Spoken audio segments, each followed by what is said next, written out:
नमस्कार, स्वागत है देवभूमि टुडे चैनल पर। तो अभी मौजूद हुए हैं आपके सामने हिमाचल प्रदेश के सुबह के मुख्य समाचारों के साथ। तो इससे पहले खबरों को विस्तार से जाने निवेदन है, कृपया चैनल को जरूर सब्सक्राइब करें। तो पेश यहाँ सुबह के मुख्य समाचार। हिमाचल के मैदानी इलाकों में घने कोहरे का येलो अलर्ट, 9 जनवरी से बर्फबारी के आसार। हिमाचल प्रदेश के पहाड़ी इलाकों में मौसम साफ होने की वजह से मौसम में गर्माहट है, लेकिन मैदानी इलाकों में कोहरे के स्तंभ जारी है।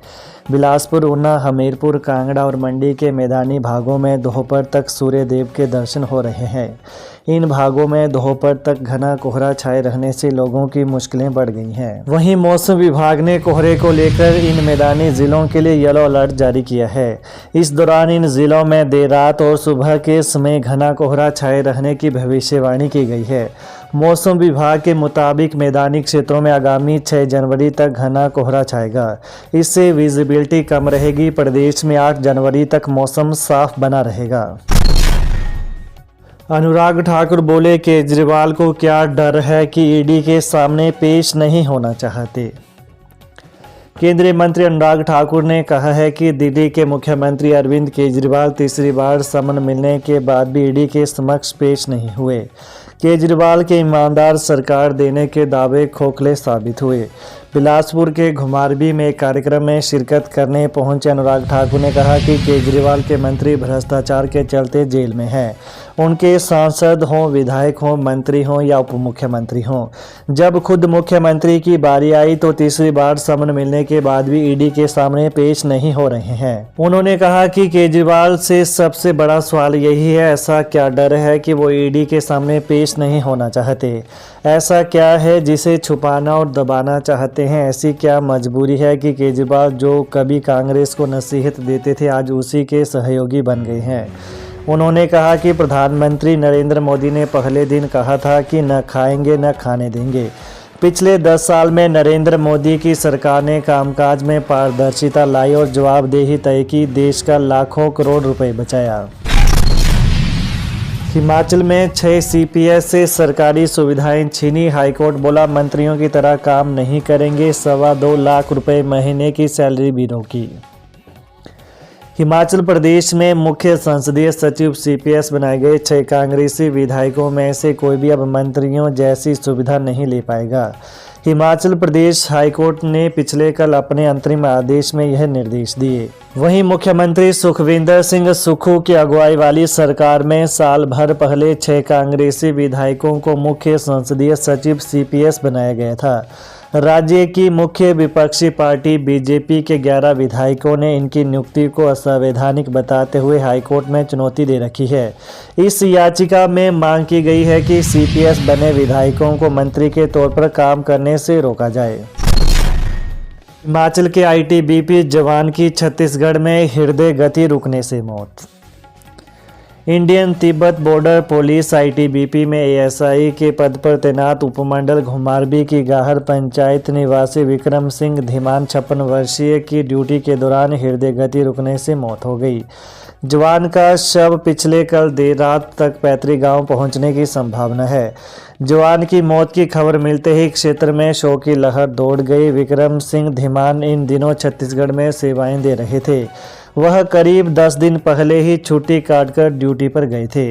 वहीं अप्रैल में होने वाली बेटे की शादी की तैयारियां भी चल रही थी। अब उन्हें बेटे की शादी पर घर आना था। विक्रम सिंह करीब 30 वर्ष पहले आईटीबीपी में भर्ती हुए थे। वीरवार यानी आज उनका अंतिम संस्कार किया जाएगा। वह अपने पीछे पत्नी, बेटा और बेटी छोड़ गए हैं। बेटी की शादी हो चुकी है। मुख्यमंत्री सुक्खू बोले, हिंदुस्तान के हर व्यक्ति के हैं भगवान राम। मुख्यमंत्री सुखविंदर सिंह सुक्खू ने कहा कि राम हिंदुस्तान में रहने वाले हर व्यक्ति के हैं। सीएम सुक्खू ने यह बात पिछले कल नई दिल्ली पहुंचने पर मीडिया से अनौपचारिक बातचीत में कही। जब पत्रकारों ने उनसे पूछा कि क्या वो अयोध्या जा रहे हैं, इस पर सुक्खू बोले कि अयोध्या जाने के लिए उन्हें कोई निमंत्रण नहीं मिला है। उन्होंने कहा कि जब भी भगवान श्री राम के दरबार से बुलावा आएगा तो वो चले जाएंगे। मुख्यमंत्री सुक्खू ने आगे कहा कि भगवान राम के दरबार में किसी निमंत्रण की जरूरत नहीं होती है। सांसद सुरेश कश्यप बोले, 1 वर्ष से सिरमौर की जनता कर रही मुख्यमंत्री का इंतजार। सांसद सुरेश कश्यप ने मुख्यमंत्री सुखविंदर सिंह सुक्खू का सिरमौर दौरा स्थगित होने के मामले में सिरमौर की जनता के साथ भेदभाव करने के आरोप लगाए हैं।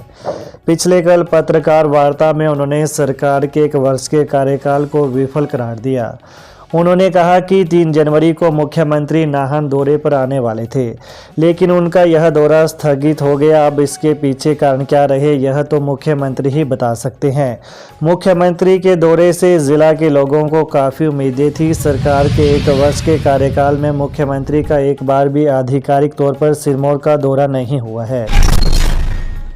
कांगड़ा, रोहड़ू व पालमपुर को मिले नए एसडीएम। सरकार ने 3 आईएएस अधिकारियों को दी तैनाती। राज्य सरकार ने वर्ष 2021 बैच के 3 आईएएस अधिकारियों को कांगड़ा, रोहड़ू एवं पालमपुर में नए एसडीएम के पद पर तैनाती दी है। इसके तहत AC to DC Chamba Ishant Jaswal को एसडीएम कांगड़ा लगाया गया है। AC to DC Mandi Vijayvardhan को एसडीएम रोहड़ू तथा AC to DC Solan Netra को एसडीएम पालमपुर लगाया गया है। वहीं बता दें, सरकार ने कांगड़ा, रोहड़ू व पालमपुर में एसडीएम के पद का दायित्व देख रहे 3 एचएएस अधिकारियों को भार मुक्त कर दिया है। इन एचएएस अधिकारियों में सोमिल गौतम, सन्नी शर्मा और डॉक्टर अमित गुलेरिया शामिल हैं। इन तीनों अधिकारियों को कार्मिक विभाग में रिपोर्ट करने को कहा गया है, जिसके बाद इनको अन्य पदों पर तैनाती दी जाएगी। सरकार की तरफ से इस आशय संबंधी अधिसूचना जारी कर दी गई है। सीएम सुक्खू दिल्ली रवाना। प्रधानमंत्री व गृह मंत्री से कर सकते हैं मुलाकात। मुख्यमंत्री ठाकुर सुखविंदर सिंह सुक्खू पिछले कल दोपहर बाद दिल्ली रवाना हुए। वह दिल्ली में प्रधानमंत्री नरेंद्र मोदी, गृह मंत्री अमित शाह सहित अन्य केंद्रीय नेताओं से मुलाकात कर सकते हैं। इसके साथ ही आज सीएम दिल्ली में अखिल भारतीय कांग्रेस कमेटी के राष्ट्रीय अध्यक्ष मल्लिकार्जुन खड़गे की अध्यक्षता में आयोजित होने वाली एक बैठक में भी भाग ले सकते हैं। इस बैठक में कांग्रेस के प्रदेश प्रभारी राजीव शुक्ला के साथ ही कांग्रेस प्रदेश अध्यक्ष एवं सांसद प्रतिभा सिंह सहित अन्य नेता भी मौजूद रहेंगे। बैठक में चुनाव की तैयारियों को लेकर चर्चा की जाएगी। बिजली बोर्ड कर्मियों ने फूंका संघर्ष का बिगुल। 2 दिन की दी मोहलत, 6 से शुरू होगा आंदोलन। बिजली बोर्ड कर्मचारियों ने संघर्ष का बिगुल फूंक दिया है। कर्मचारी और पेंशनर्स मिलकर प्रदेश में बड़े आंदोलन की तैयारी में हैं। बिजली बोर्ड संयुक्त मोर्चा ने सरकार को फैसला लेने के लिए 2 दिन की मोहलत दी है। इस दौरान फैसला नहीं हो पाया तो ऊना में बिजली बोर्ड कर्मचारियों का प्रदेश स्तरीय आंदोलन शुरू होगा। वहीं इस आंदोलन में बिजली बोर्ड के कर्मचारियों के अलावा पेंशनर्स भी शामिल होंगे। बिजली बोर्ड में वेतन और पेंशन में देरी पर कर्मचारियों का आंदोलन पिछले कल भी जारी रहा। प्रदेश भर में बिजली बोर्ड कर्मचारियों ने प्रदर्शन में हिस्सा लिया और प्रबंधन की नीतियों पर दोष मढ़ते हुए बोर्ड में स्थायी एमडी की तैनाती की सिफारिश की। इस दौरान संयुक्त संघर्ष मोर्चा की अगुवाई में हुए प्रदर्शन में बोर्ड कर्मचारियों ने कहा कि बीते 52 वर्ष में पहली बार ऐसी स्थिति पनपी है। इसके लिए बोर्ड प्रबंधन की गलत नीतियां जिम्मेदार हैं। उन्होंने मुख्यमंत्री सुखविंदर सिंह सुक्खू से बोर्ड को एक बार फिर पटरी लाने का आह्वान किया है। तो ये हैं प्रातः के मुख्य समाचार। तो ताज़ा खबरों को जानने के लिए देवभूमि टुडे चैनल को जरूर सब्सक्राइब करें। धन्यवाद।